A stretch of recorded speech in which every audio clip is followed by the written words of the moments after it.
Good morning mga kainsan. At tayo na naman po ay may ginagawa ngayong araw dahil wala pa tayong biyahe.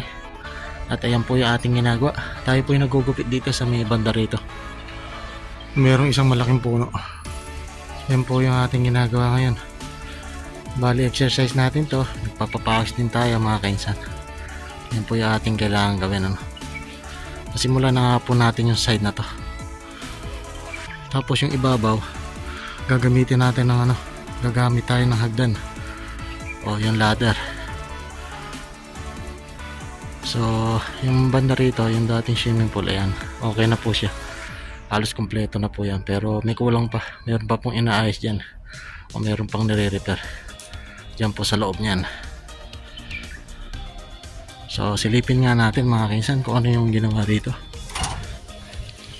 Yan po siya, yan po ang resulta dito sa dating swimming pool. Ito po dati yung pwesto na swimming pool dito. Tapos doon yung may sala. Ayan, okay na po yan, tapos na po yan mga kainsan. Yan na po yung final mga kainsan. Okay na po rito. So silipin nga natin dito sa loob yung dito yung ginawa nila rito, dahil ginawa po nila yung bathroom o yung CR mga kainsan. Ayan, yan po yung resulta ng CR. Maganda yung lababo, maganda yung lababo. Kaya lang pangit yung kulay, parang madumi, parang may kalawang, pero style lang pala yan ata. So ayan na po yung resulta. Yan po, patulak po itong CR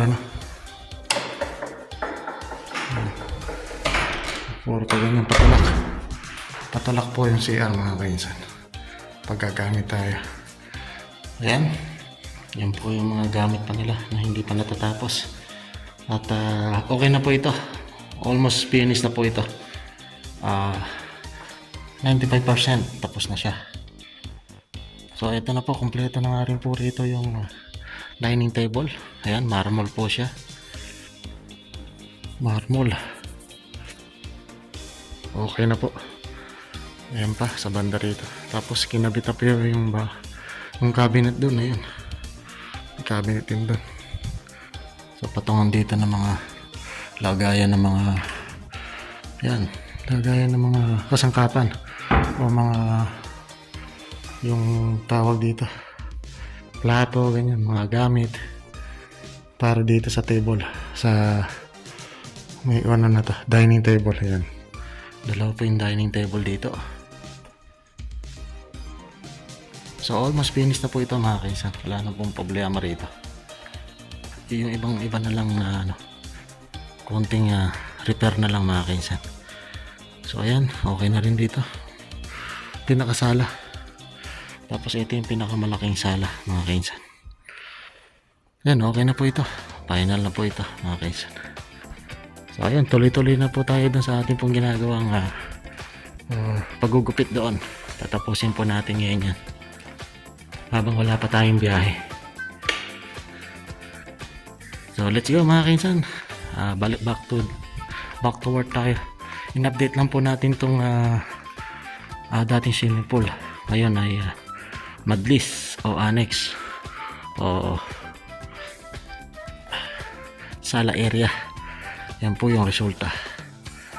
Napakaganda, napakalaki na. Ang ganda, ang laki na pong pagbabago mga kainsan. Nga pa mga kainsan, tapos na po natin. Madali lang po talaga yan, kalahating oras lang po talaga yan mga kainsan. So akakutin po natin yan, naka-ready na po yung ating karton. Ayan, at dyan po natin ilalagay. Tapos may pang kalikay tayo, ginamitan na nga po natin ng ladder, ayan, ng hagdan. At bago pa yung ating ginamit, kakabili lang. Ito pa yung isang karton, ikakarga natin doon. So ayan, yan na nga po yung resulta. So bali yung mataas na puno na yun, hindi na po natin gagalawin yun, bahala na po yung taga farm doon, taga bukid. So bali ito lang po yung ating ginawa para magandang tingnan. dahil hirap po talaga siyang anuhin.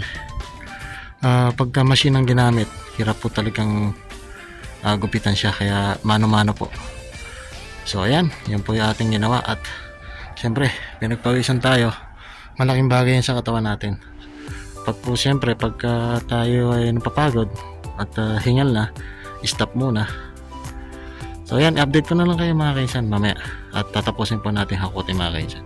Po ang resulta mga kaisan, nalinis na po natin. Yan, huling hakot po natin. Bali, nakatatlong ganyan na po tayo. Tatlong box. Pang-apat na po yan mga kaisan. Ang dami pong dahon. So ayan, malinis na nga po siya. Maganda na siyang tingnan mga kaisan. So ayan, okay na po mga kaisan. At dito ka na po puputulin po yung ating simpleng video ngayong araw mga kaisan. So yun nga mga kaisan, please and subscribe lang po tayo mga kaisan sa ating pong YouTube channel. Paki-like and share na rin po.